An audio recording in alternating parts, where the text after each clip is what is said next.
सत्यं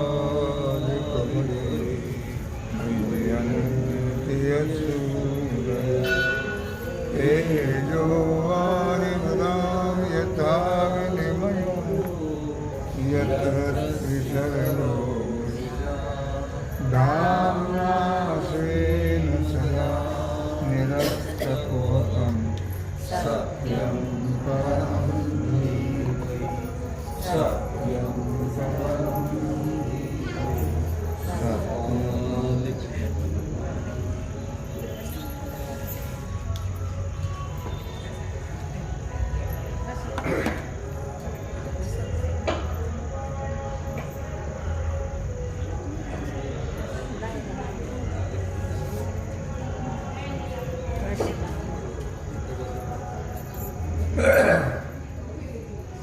मग किती खांद खांदी यया उठावे हिंडावे वृद्धी आधी म्हणून मूळची अज्ञान छेदी सम्यक ज्ञानी. भगवान सिद्धेश्वराच्या असीम कृपेने श्री रुक्मिणी पांडुरंगाच्या चरणाजवळ बसून श्री सद्गुरू ज्ञानेश्वर महाराज, श्री जगद्गुरु तुकाराम महाराज, श्री संत एकनाथ महाराज यांच्या चरण सानिध्यामध्ये आपण सर्वजण मिळून महान ग्रंथराज ज्ञानेश्वरीच्या 15व्या अध्यायाच्या 250 ओळीचा आपण विचार करतो आहोत.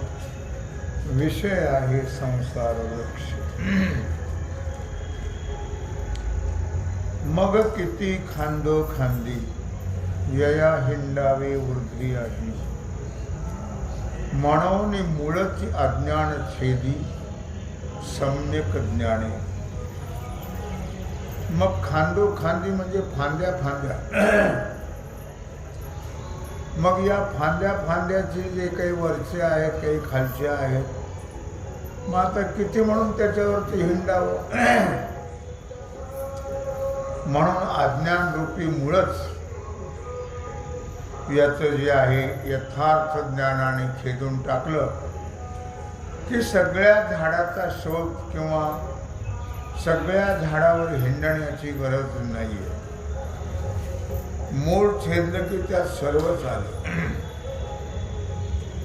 भगवान श्रीकृष्ण परमात्मा अर्जुनाला सांगतात, अर्जुन या संसाराच्या फांद्यावर किती फिरावं, त्या फांद्या किती आहेत त्याला मोजमाप नाही. अगणित फांद्या आहेत, खाली आहेत, मध्ये आहेत, वर आहेत, चौकडे आहेत.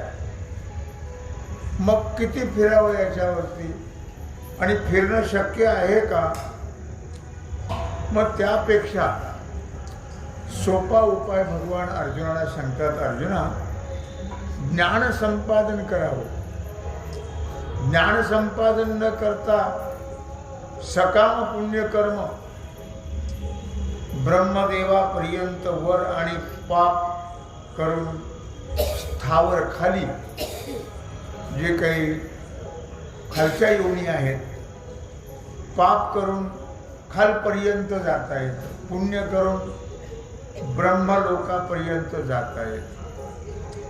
पण ते किती दिवस फिरावं. खालीवर तर काही प्रमाण नाही. जरी तुकोबरायाने सांगितलं एक योनी कोटी कोटी फेरा, तरी पण ते एक अंदाज सांगितलं याच्यापेक्षाही कितीतरी पटीनं फिरावं लागतं. काय तुकोबरायाने म्हटलेलं आहे, किती वेळा जन्मा यावे, किती व्हावे फजित मनभोनी जीव भ्याला, शरण गेला विठोसी मनभोनी जीव भ्याला. किती वेळा जन्माला यावं, किती वेळा मरावं, किती वेळा जन्मा यावे, किती व्हावे फजित. किती वेळा मरावं, किती वेळा जन्माला यावं. आपण कालच म्हटलं, पुनरपि जननम पुनरपि मरणम. अर्थात याला काहीच अंत नाही. जन्म मरणाला कुठल्याही प्रकारचा अंत नाही आहे. लक्षात. किती खांदोखांदी फिरावं किंवा तुकोबारायाचं म्हणणं आहे, किती जन्म झाला फेरा, किती जन्म झाला फेरा, गणित नाही जी दातारा,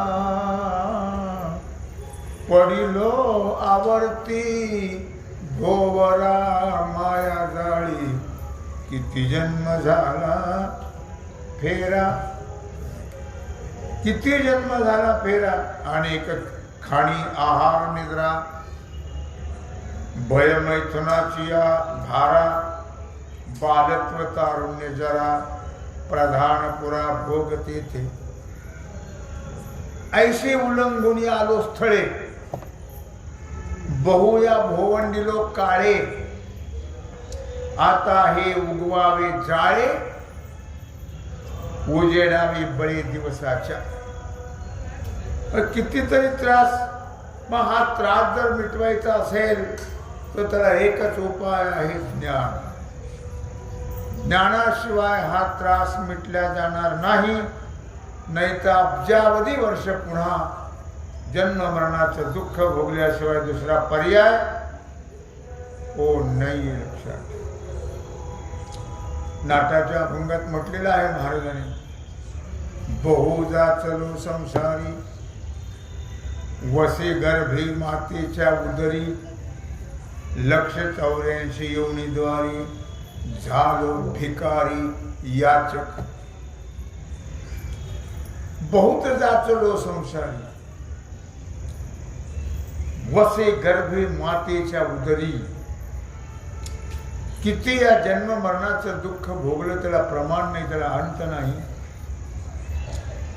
आईचे गर्भवास किती सहन केले त्याला काही प्रमाण नाही. अर्थातच 184 योनीद्वारी, 84 लाख योनीच्या द्वारा झालो भिकारी याचक. प्रत्येक वेळेस मी देवाला भीक मागितली पण त्याची आठवणच राहत नाही.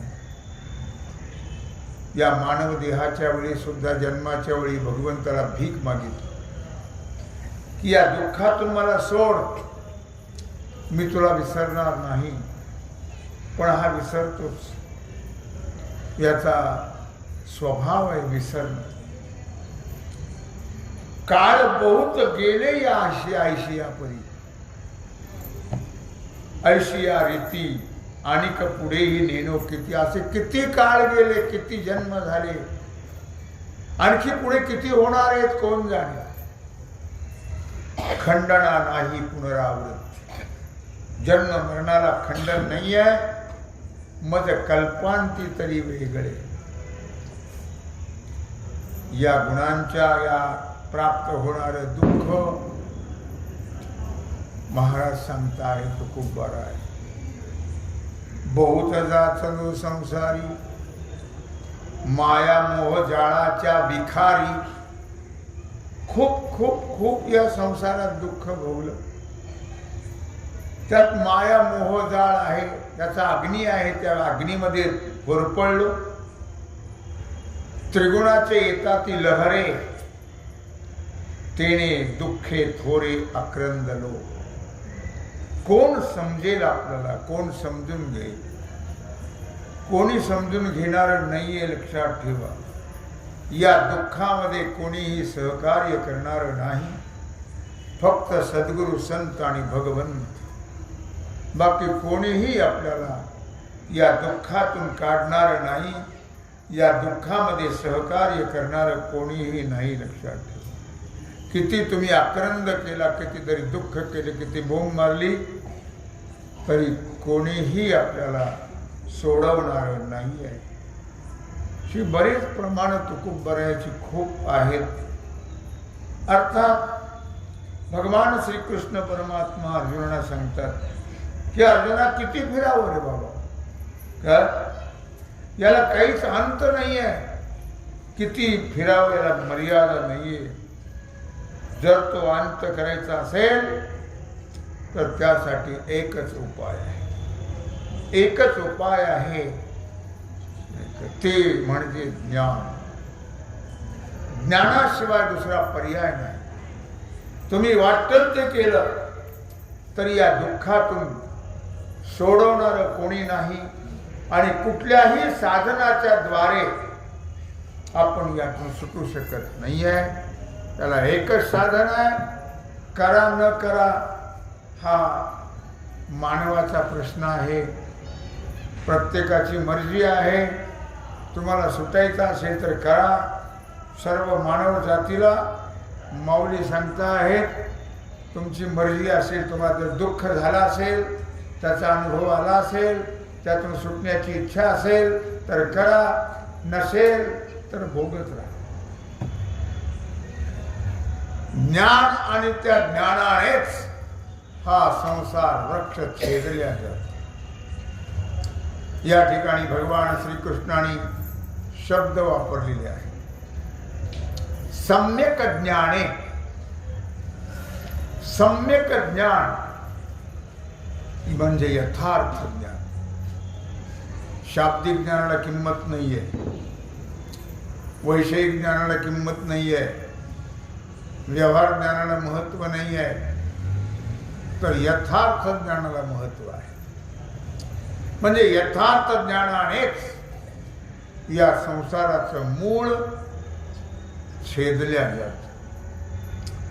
अन्य ज्ञानाचा म्हणजे वृत्ती ज्ञानाचा इथे काहीही उपयोग नाही. लक्षात, काहीही उपयोग नाही.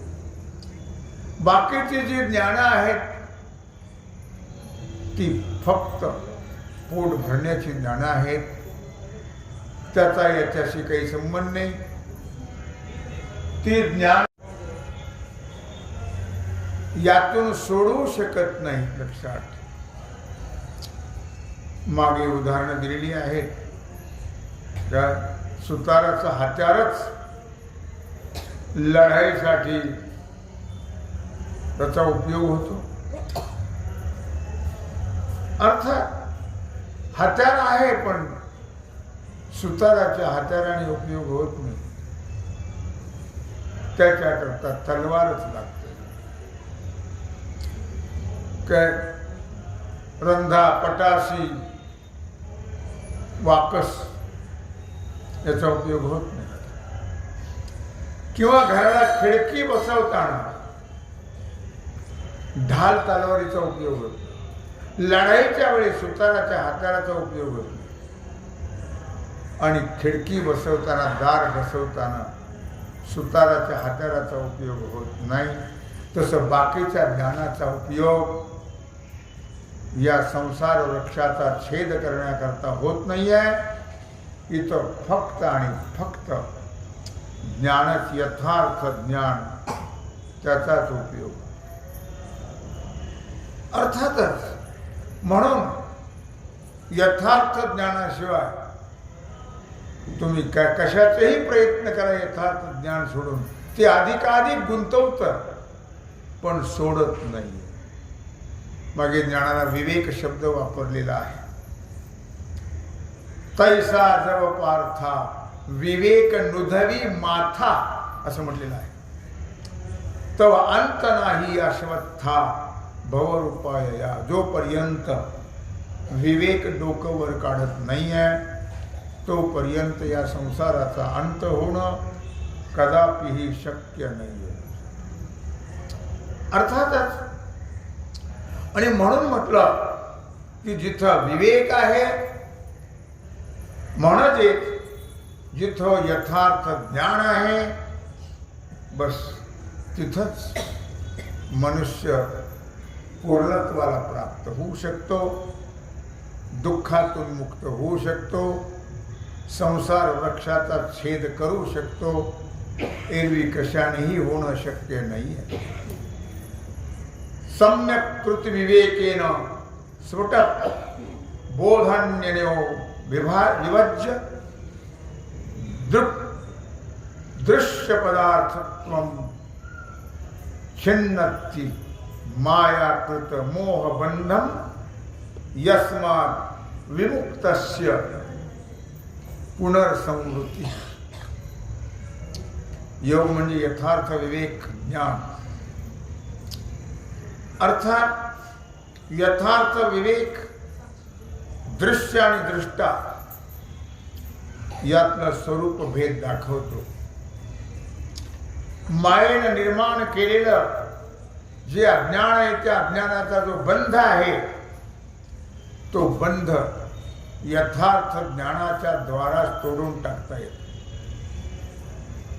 ज्या योगे मुक्त महात्म्याला पुन्हा जन्म मरणाचं दुःख प्राप्त होत नाही. या ठिकाणी सम्यक विवेकेन असं म्हटलेलं आहे किंवा सम्यक विवेक असं म्हटलेलं आहे. अर्थात तात्पर्य यथार्थ ज्ञानाशिवाय या संसाराचा नाश होत नाहीये. नसलेल्या संसाराचा अन्य ज्ञानाने नाश होत नाही. याकरता भगवान दोन दृष्टांत देत आहेत. एरवी दोरीचिया उरगा, डांगा मिळविता पैगा, तो वावोची धरू भारुगा केला होय. दोन दृष्टांत देत आहेत. या ओळीमध्ये भगवान अर्जुनाला सांगतात, एरवी दोरीची या उरगा, डांगा मिळविता पैगा. अर्जुना, दोरीवर भासणारा जो सर्प आहे त्या सर्पाला मारण्याकरता मोठमोठे दांडके जमवले तर सर्प मरेल काय? नाही मरणार. त्या ठिकाणी दांडक्याने सर्प मरणार नाही हे लक्षात ठेवा. उलट ते दांडके जमवण्याचा क्षीण मात्र होईल. त्याला जर मारायचं असेल तर एकच दोरीचं ज्ञान व्हावं लागेल, तेव्हा तो सर्प नष्ट होईल. किंवा दुसरा दृष्टांत द्या. तरावया मृगजळाची गंगा, डोणी लागी धावता डांगा, माझी ओहळी बुडोणी बुडिजे पैगा सात जीव. मृगजळाच्या गंगेतून तरुण जायचं म्हणून पंढरपूरची नाव आणली आणि त्या नावेत बसून तरुण जायचा प्रयत्न केला तर तरुण जाता येईल का? नाही जाता येईल. पाण्यात चंद्रभागेची नाव जी आहे त्या नावेचा उपयोग मृगजळातून तरुण जाण्याकरता होणार नाही. उलट त्यातच मनुष्य नष्ट होऊन जाईल. आणि गेलाच आहे तो. किती खटाटोप केला तरी त्याचा उपयोग होत नाही. डोंगराळ माथात जे भाग आहेत किंवा उथळ जमीन आहे तिथं ते मृगजळ भासतं. तिथं नावाही चालणार नाही तर त्याचा उपयोगही होणार नाही आहे. म्हणून म्हटलं या ठिकाणी तरावया मृगजळाची गंगा, डोणी लागी धावता डांगा, माझी ओहळे बुडे पैगा सात जीवी. म्हणून मनुष्य मृगजळाच्या गंगेतून तरुण जाण्याकरता कुठून तरी नाव आणण्याची खटपट त्यांनी केली आणि तो त्या नावेतून तरुण जाण्याचा प्रयत्न करू लागला तर होणार नाही. एखाद्या ओढ्यामध्ये त्याला बुडावं लागेल. तेवी नाथलिया संसारा उपायी जात असे विरा, आपण पे लोपे वारा विवेकाचा विकोपी झाला. तेवी नाथलिया संसारा, नाथलिया नसलेला, हा नसलेला संसार, खोटा संसार, या खोट्या संसाराचा नाश करण्याच्या उपायामध्ये साधनाची खटपट करण्याचे श्रम होतील आणि मरावं लागेल. तसंच होत आहे.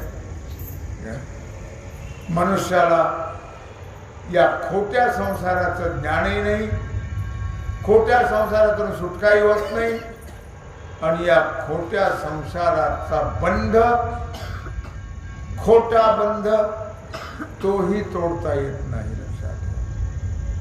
पुष्कळ साधू संतांनी सांगून ठेवलं, आपुली आपण करा सोडवण, संसार बंधन तोडावे. परंतु आजपर्यंत सर्व मानवाला ते जमलं नाही, जमणं शक्य होईल असं वाटत. का होणार नाही? होणार नाही का? होईल. पण त्याच्याकरता तळमळ पाहिजे, त्याच्याकरता तरुण जाण्याचे प्रयत्न पाहिजेत, त्याच्याकरता साधू संतांची संगती, त्याच्याकरता सद्ग्रंथाचं वाचन, श्रवण आणि ज्ञान साधना हे केलं तर होईल. आपल्याला तर ज्ञान साधना करण्याचा सगळ्यात कंटाळा जास्त. फुकटचं साधं सोपं नाव घ्यायला जमत नाही. तर खटपट करता गेला सारा वेळ. राम राम म्हणायला गेलं की बसली जाती असं परिस्थिती. तर मग वेदांताच्या ग्रंथाशिवाय ज्ञान सहज होतं का? नाही होत. त्याच्याकरता वेदांताचे ग्रंथच ऐकावे लागतात, त्याचा अभ्यास वाचन करावं लागतं, तेव्हा ते होईल.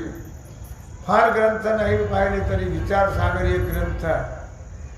तो विचारसागर जरी कळला तरी ज्ञानेश्वरी सहज कळू शकते, असा प्रकार आहे. पण आपल्याला त्याच्याबद्दल तेवढी तळमळ नाही, त्याच्याबद्दल कंटाळा आहे. काय आपल्याला आपला उद्धार व्हावा असं वाटतच नाही. असंच खितपत पडत राहावं आणि जन्ममरणाचं दुःख भोगत राहावं, या तत्वातली मानव जात आहे. आपण म्हणजे इथलीच माणसं नाही, सगळी मानव जात या तत्वातली आहे. ते कधीही प्रयत्न करत नाहीये. म्हणून नाथिलिया संसारा उपायी जात तया विरा, आपण पे लोपे मारा विकोपी जाय. माऊली म्हणत आहेत, या खोट्या संसाराचा नाश करण्याकरता किंवा करण्यामध्ये जे काही किंवा नाश करण्याचे जे उपाय आहेत, त्या उपायामध्ये जी साधनं आहेत, त्या साधनाची खटपट करण्याचे श्रम मनुष्य घेत नाही आणि जसा आला तसाच नष्ट होतो. विकोपी जाय तसाच आणि मरून जाते मनुष्य. भगवान अर्जुनाला सांगतात, अर्जुना, संसार वृक्षाच्या नाशाचं साधन भगवान अर्जुनाला सांगतात. ते सांगताना साधनात साधन जे मुख्य साधन आहे, त्या साधनाचं नाव आहे ज्ञान. आणि अर्थात त्या ज्ञानानेच या संसार वृक्षाचा छेद होऊ शकतो. बाकीची साधनं जी आहेत ती अंतिम साध्यापर्यंत नेणारी नाही आहेत. लक्षात ठेवा, अंतिम साध्य आहे परमात्मा. त्या परमात्मा स्वरूपापर्यंत ही बाकीची साधनं नेऊ शकत नाही. साधने घालीची काळाची मुखी, ही साधनं नाना साधनाच्या केल्या खटपटा, परित्यान पवती हो याच्या दारवंठा, जाणो जाता जाणीव घाली हाडफाटा, योगाभ्यासे सिद्धी रोधित आरती. जर कोणी इकडे प्रवेश केलाच, याचे प्रयत्न केलेच तर त्या ज्ञानाचा अभिमान होतो आणि त्या ज्ञानाच्या अभिमानाने शेवटी अधोगती प्राप्त होते. पूर्ण ज्ञान झालं तर अभिमान होत नाही. अर्धवट ज्ञान जे अपरोक्ष ज्ञान झालं तर अभिमान होत नाही. मनुष्य परोक्ष ज्ञानातच जातो आणि त्याचा अहंकार घेऊन त्याचा व्यर्थ जन्म जातो. असं या ठिकाणी भगवान मोठ्या तळमळीनं अर्जुनाला सांगता आहेत की अर्जुना, या खोट्या संसारातून तरुण जाण्याकरता एकच साधन आहे, ते म्हणजे ज्ञान. असा आपण विचार करतो आहोत. तेव्हा झालेली सेवा भगवत चरणी समर्पित करून राहिलेला सेवेचा भाग आपण उद्या पाहू. उद्या एक छोटंसं पुस्तक लिहिलेलं आहे, त्याला भक्तिरस असं नाव दिलेलं आहे. त्या भक्तिरसामध्ये प्रथमतः काही स्तोत्र आहेत. त्यात एक पुरुष सूक्त आहे, स्त्री सूक्त आहे, अथर्व शीर्ष आहे, देवी सूक्त आहे, असे काही. आणि सुरुवातीला पहिल्या भागामध्ये, दुसऱ्या भागामध्ये अभंग आहेत. तुकोबरायाचे, ज्ञानोबरायाचे, नाथरायाचे, सेना महाराजांचे, नामदेवरायाचे, असे काही अभंग आहेत. काही भक्तिगीतं आहेत, काही भावगीतं आहेत. सगळ्या देवतांचे पाळणे आहेत, ओव्या आहेत, नवरात्राचे पूर्ण आणि जोगवे आहेत. त्याचप्रमाणे त्याच्यामध्ये गणपती बसवल्यानंतर जे गाणे म्हणतो आपण भजनं, ती भजनं त्याच्यामध्ये दिलेली आहेत. हिंदी भजनं, हृदयाचा ठाव घेणारी अशी भजनं त्याच्यामध्ये आणि दिलेली आहेत. अशा प्रकारे शेवटी पांडुरंगाष्टक आहे, पसाय मागणीचे अभंग आहेत, पसायदान आहे. अशा प्रकारचं एक भक्तिरस नावाचं एक छोटासा ग्रंथ तयार केलेला आहे. आणि त्याचं प्रकाशन उद्या नवी पेठेतल्या राम मंदिरामध्ये 4:30च्या दरम्यान होणार आहे. तेव्हा आपल्याला जरा जमेन त्याने येण्याचा प्रयत्न करा. झालेली सेवा भगवत चरणी समर्पित करून राहिला जो सेवेचा भाग उद्या होईल. कुंडली कवरदे श्री ज्ञानदे